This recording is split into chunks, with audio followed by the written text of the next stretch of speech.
I'm going to show you really quickly how I make my weekly planner notepads. I like to use legal size paper, and I have my design set up so that there are 2 pages on one piece of paper that I simply need to cut in half. So once I cut my paper, I will have 2 sheets of 8.5 by 7-inch paper, and these I will put together for my notepad. Personally, I like this size notepad, and it makes it convenient that I'm only going to have to print out 26 pages to get a full 52-week planner. I already had the rest of my pages cut, as well as the chipboard backer. So with this last page cut in half, now I'm ready to assemble my notepad.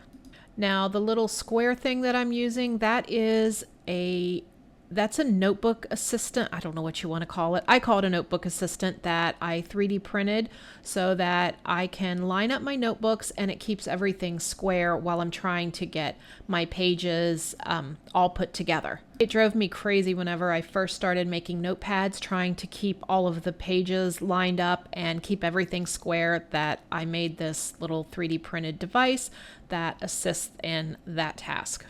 And when I'm ready to hold the pages together, I use these small scraps from other cuts that I've made. And the only reason I use this is just to keep dents from getting into the paper. I want to see marks on my paper from the clips.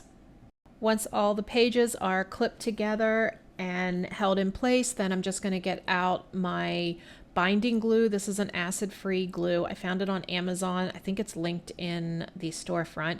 I'm going to put a thin, even coat all the way across the top to get all of those pages glued together. Now for this step, I prefer to use my finger. This is a water-soluble glue, so I can just wash my hands after I'm done. You can use a brush, either like a regular paintbrush or a silicone brush, whatever you want. It doesn't matter. I just prefer to use my fingers when I'm putting the glue across the top. Now I'm going to use the binding clips and just put those all the way across the top, and I'm going to leave this set for probably about 30 minutes, maybe close to an hour. It does, just until it's dry.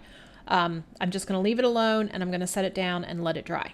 Once it's dry, I'm going to come back, take the binding clips off, and put one more thin coat. So I have 2 coats of glue on the top of my notepads. All right, so here's the finished product. The glue is dry, and you can see that it is completely finished. I have 52 pages. It's enough for a whole year. So fill out your planner and tear it off, and you're ready for another week.